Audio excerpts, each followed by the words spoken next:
You are watching Fact India News. The Kerala story बहुत ज्यादा विवाद चल रहा है कि हमारी देश की बेटियों के साथ मुसलमानों ने ये किया, झूठी कहानी बताई। उनके प्रोड्यूसर ने, डायरेक्टर ने बोला 32,000 लड़कियों के साथ ऐसा हुआ है, फिर 32 से वो 3 पर आ गए, फिर उसके बाद देश की बेटियों। आप उनकी जो कभी हुआ ही नहीं है या हुआ भी है, कब नहीं हुआ, किसी का कुछ अभी तक कोई सबूत नहीं है, उनके बारे में इनको सोचने की पड़ रही है। पर यहाँ पर जो लड़कियां बैठी है, जिनको मारा जा रहा है, जिनके साथ शोषण हो रहा है, जो हमारे देश का नाम रोशन कर रही है, उनके लिए कोई आवाज उठाने नहीं आएगा। कोई बीजेपी का एक नेता, क्यों? क्योंकि वो खुद रेप करते हैं, वो खुद बलात्कारी है।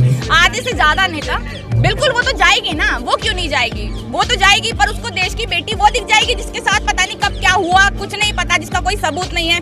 32,000 से 3 पर आ गए, किसी का कोई सबूत नहीं है। काफी सारे नेताओं ने ये दावे भी किए कि एक लड़की हमें लाकर दिखा दो जिसके साथ ऐसा हुआ है।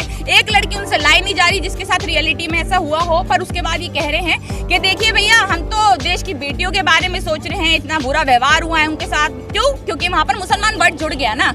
यहाँ पर अगर मैं खुद बता रही हूँ, अगर यहाँ पर किसी और पार्टी का नेता होता और वो मुसलमान होता तो शायद बीजेपी वाले यहाँ पर खुद आकर सबसे मेन धरना दे रहे होते, चिल्लाने में लगे होते कि मुसलमान ये, मुसलमान वो, हर चीज चिल्लाने में लगे होते। पर आज जो है उनके पार्टी के खुद के नेता जो बलात्कारी हैं, जो बलात्कार के जुर्म में अंदर पड़े हुए हैं जेल में, उनके बारे में अगर हम बात करें तो उनके लिए कोई ना ही कोई उनके लिए एक्शन लिया जाता है, ना ही इस तरह की कुछ कार्रवाई की जाती है जिससे ये हमारे देश के 17 दिन हो गए इनको बैठे हुए प्लेयर्स को, वो अपने घर जा सके, रो रहे हैं, पीट रहे हैं, खाने के लिए रोटी नहीं है, बहुत परेशान है। पर लोग कोई देख ही नहीं रहा है, ना बीजेपी के नेता और बहुत सारी, देखिए सब अपनी राजनीति चमकाने जरूर आएंगे, राजनीति चमकाएंगे और चले जाएंगे।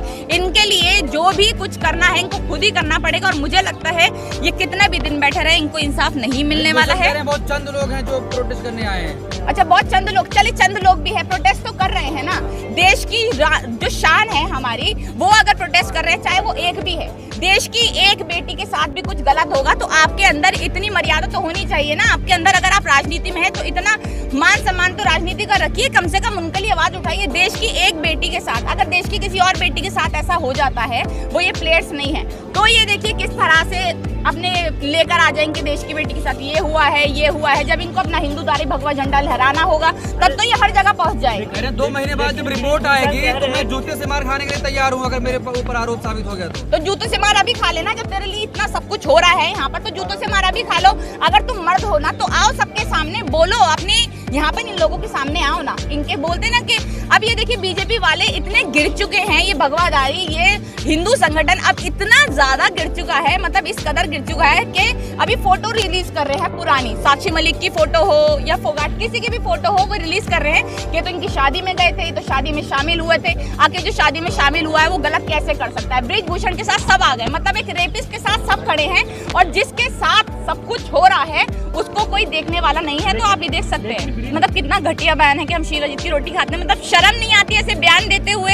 आप एक बीजेपी जो पूरी केंद्र में है उसके नेता है, आप उसके लिए मतलब उस सरकार में होते हुए जो देश में है उस पे होते हुए ये कह रहे हैं कि हम तो शीलाजीत की रोटी खाते हैं। शर्म नहीं आ रही? देखिए इनके लोग, इनके पूरा ग्रुप होता है, यही नहीं ब्रिजभूषण ही नहीं, इनके जितने भी ग्रुप के लोग हैं, जितने भी लोग हैं, वो सब शोषण करते हैं। और मैं इसी लाइन में नहीं कह रही हूँ, सिर्फ ये जो गेम्स की लाइन है इसी में लाइन में नहीं कह रही हूँ, जितनी भी लाइन्स होती हैं जहाँ पे लड़कियां हो या लड़के हो, उनके साथ शोषण होता है। वो अपनी आवाज उठाते हैं तो आवाज को कोई सुनता नहीं है, और आज तक ऐसा चलता आ रहा है और आगे भी ऐसा होता रहेगा, कोई आवाज नहीं। पिता की तरह गले लगाया था, पिता की तरह गले लगाया था, पिता की तरह गले लगाया तो क्यों बैठे हैं? अपने पिता के खिलाफ क्यों बैठता है कोई? कौन होता है अपने पिता? मतलब मेरे बाप है, अगर वो मेरे को बाप गले लगा रहा है तो मैं उसके खिलाफ आगे बैठ तो नहीं जाऊंगी ना कि मेरे बाप ने मेरा शोषण किया। मोदी जी को इस चीज के लिए शर्म आनी चाहिए। अगर कोई बेटी जिसके साथ बलात्कार हो जाता है अपनी आवाज उठाती है, वो ठीक है, आवाज उठा रहे हो, अब नहीं सुन रहे हो, आपकी अपनी राजनीति है, आप उसका सोचो। कम से कम देश की बेटियां जो गोल्ड मेडलिस्ट है, जो देश में ही नहीं देश के बाहर भी इतनी ज्यादा फेमस हैं, इतना सब कुछ उन्होंने हमारे देश के लिए किया, उसकी तो मर्यादा रख लीजिए, उसके लिए तो आ जाइए कम से कम। बहुत संस्कारी है, सारे बलात्कारी इसमें रहते हैं, बहुत ज्यादा संस्कारी है, सारे के सारे बलात्कारी इसमें होते हैं। जितने भी हमने लोग देखा जेलों में पड़े हैं इनके बलात्कारी, लड़कियों को जला के मार देते हैं, जलाते नहीं तो एक्सीडेंट करवा देते हैं, बुलडोजर चलवा देते हैं, ये बहुत संस्कारी।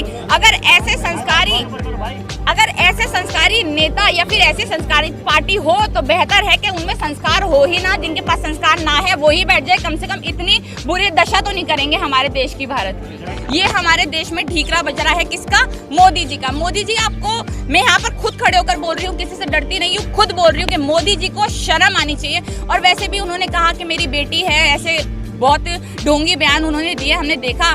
तो जिस इंसान की फैमिली ही नहीं है, जो इंसान अपनी माँ के मरने पर नहीं गया, जो इंसान अपनी माँ के मरने को भी राजनीति में लेकर आ गया, जिससे वो वोट डलवाता रहा हमेशा, उन्होंने अपनी माँ का नहीं सोचा।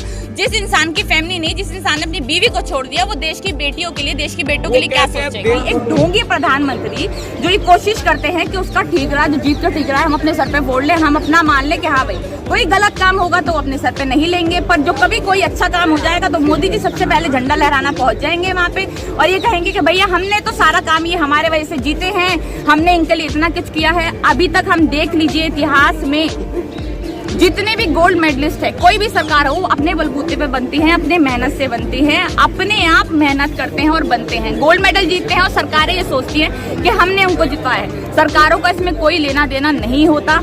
जितने भी हम फुटबॉल में देखिए, फुटबॉल में जो प्लेयर्स है सीटें साफ कर करके वहाँ पर अपनी जो शूज है, अपनी ड्रेस है, वो जूते साफ करके या फिर वहाँ की सीटें साफ करके वो लेकर आते हैं। हमारे चैनल को सब्सक्राइब करें, वीडियो को लाइक और शेयर करें, बेल आइकन बटन जरूर प्रेस करें ताकि इस तरह की हर खबर आप तक पहुंचती रहे।